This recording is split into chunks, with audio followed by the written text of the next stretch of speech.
welcome to another edition of Cooking with Paul. Tonight we're going to cook a thick, juicy, delicious steak just the way I like it. Now, keep in mind there are several ways to cook a steak. This is just my preference. If you're ready, let's begin. So, here's what we need today.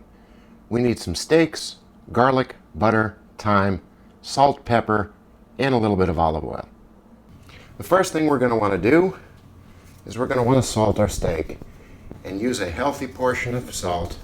It gets absorbed in, starts activating the flavor. The next thing we're going to do is give it a good amount of pepper. This brings the heat, gives it a wonderful flavor. Turn those over, mop up the remains, and let's do the same to the other side.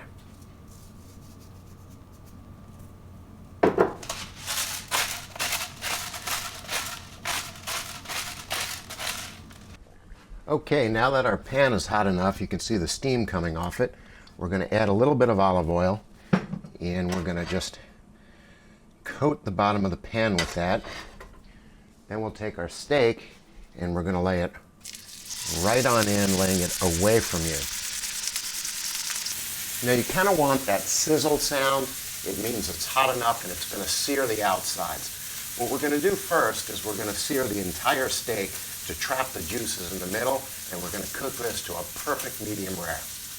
While that's cooking, we're going to need some garlic for this. Let's take a couple of cloves, give those a little smash, peel off the outer shell.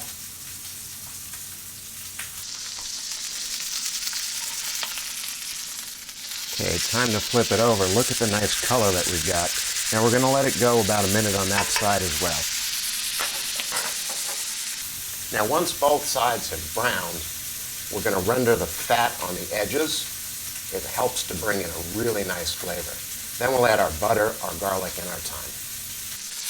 Now we're going to take our steak and we're going to sear that fat on the side, kind of render it out a little bit.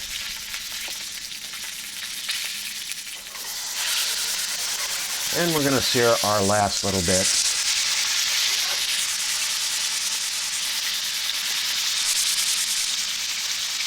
Okay, now that we have some good color on all sides, we're going to add our thyme and our garlic.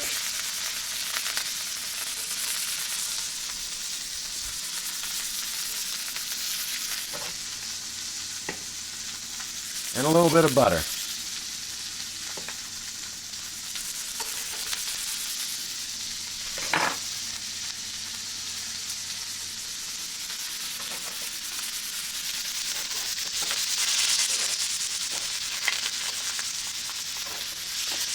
You want to just bathe your steak in that thyme and garlic and butter mixture. Give it some great flavor. And remember, you want to flip this probably about every minute.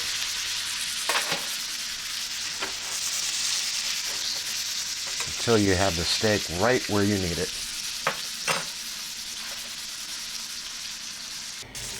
You take your hand, touch your fingers together, and feel your palm. That's what rare feels like.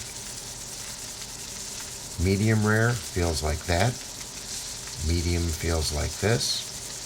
And well done feels like that. Next, we're going to remove our steak from the pan. Ah, look at that beautiful color. Okay, now that the steak has rested for just a minute, let's take a look and see how we did. Oh, look at that. Perfect medium rare.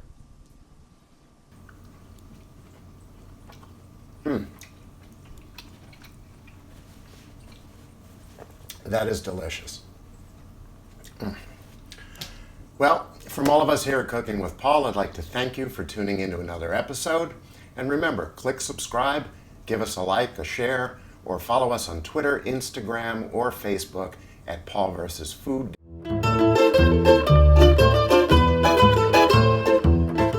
Room temperature before cooking. Otherwise, the center will be a little too cold. Pan here, with our pan here, separations. Bam. Do one more just in case the last one kind of fucked up, because that does happen. A lot. Cut.